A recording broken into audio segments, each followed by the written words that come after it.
Hello guys, आम्ही पहाटे 4 वाजता ट्रॅव्हल्समधून उतरलो आणि मुंबईहून शिवराज चौकात उतरून ते रिक्षा स्टँडपर्यंत 1.5 ते 2 किलोमीटर आम्हाला चालायचं होतं. त्यानंतर आम्ही जरा मस्ती करत जरा पोचलो रिक्षा स्टँडपर्यंत. त्यानंतर रिक्षावाल्यासोबत जरा फायनली म्हणजे आपल्या साताची पोरं बघा कशी रनिंग करतात मस्त. ते तर वेगळं सांगायची गरज नाही, साताची पोरं म्हटलं रनिंग करत असणार.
ओके बस.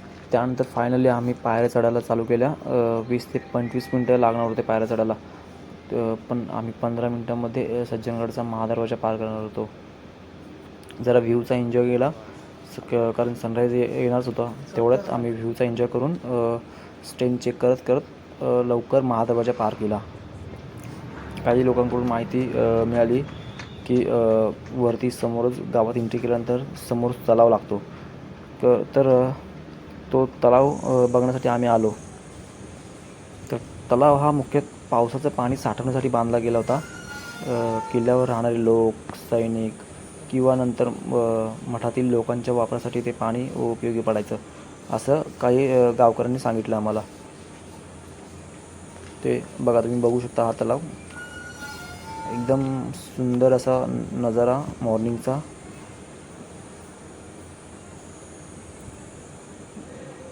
आणि दोन्ही बाजूने बंद होता हा तलाव, कारण आम्हाला खाली जायला पण मिळालं नाही. आणि ते पिंड दिसतंय ते एकदम दगडाचं म्हणजे कलाकृती केलेली आहे, बघू शकता तुम्ही.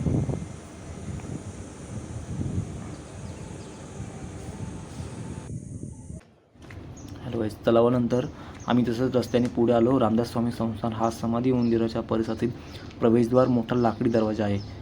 तो मोठा आणि जड दिसतो, कारण जुन्या मराठी मंदिर स्थापत्यात असे दरवाजे मजबूत लाकडाचे बनायचे. त्यावर कधी साधर लोखंडी पट्ट्या असायच्या. सेम तसंच समाधी मंदिर हे लाकडी खांब, तुळ्या, छताची रचना, दरवाजे जुन्या मराठी स्थापत्य शैलीचं वैशिष्ट्यच म्हणावं लागेल असं. आणि मंदिरात बघायला गेलं तर आता तुम्हाला दाखवतो मंदिराचं शूटिंग आतमधून. समाधी मंदिर, आता 1 मिनटं तुम्ही बघा फक्त समाधी मंदिर तुम्हाला दाखवतो. आधी आम्ही दर्शन घेतलं, त्यानंतर समाधी मंदिर बघितलं. समाधी मंदिर हे लाकडी खांब, तुळ्या आणि छताची रचना, दरवाजे जुन्या मराठी स्थापत्य शैलीचं वैशिष्ट्यच म्हणावं लागेल. आता काळानुसार काही भागांची दुरुस्ती झालेली असण्याची शक्यता आहे असं वाटतं आम्हाला. येथील आतलं वातावरण म्हणजे एकदम असं मन शांत ठेवणारं आणि जाणीवपूर्वक साधं ठेवलं आहे, समर्थांच्या साधेपणाशी जुळणारं. त्यानंतर हा समोरचा जो दिसतंय समोर आहे ते भोजनालय आहे. तिथे डेली 12 वाजता जेवण भेटते असं काही सेवेकरांकडून समजलं आम्हाला.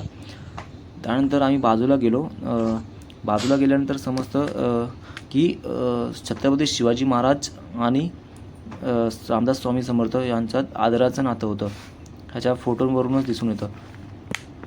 आणि तिथे बघितलं आम्ही तर एकदम शांत असं स्वच्छ खोली अशी दिसली आम्हाला. मस्त होती ती रूम, बघू शकता तुम्ही.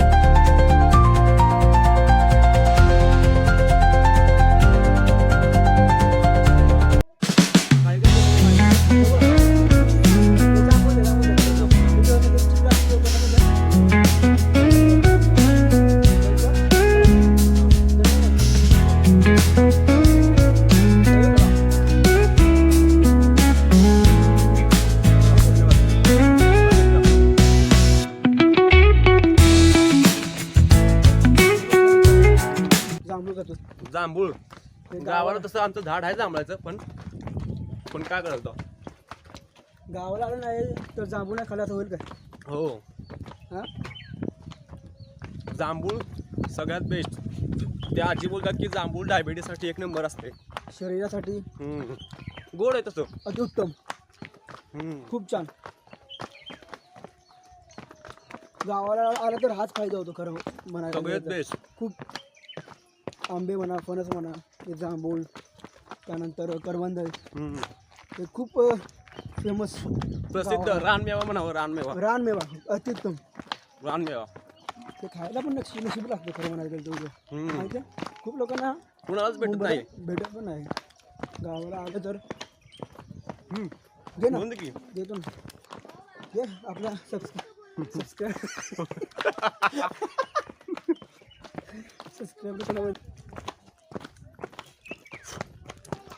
पण बेस्ट रानमेवा सगळ्यात बेस्ट आहे आपला शेहाड. कधी येतं?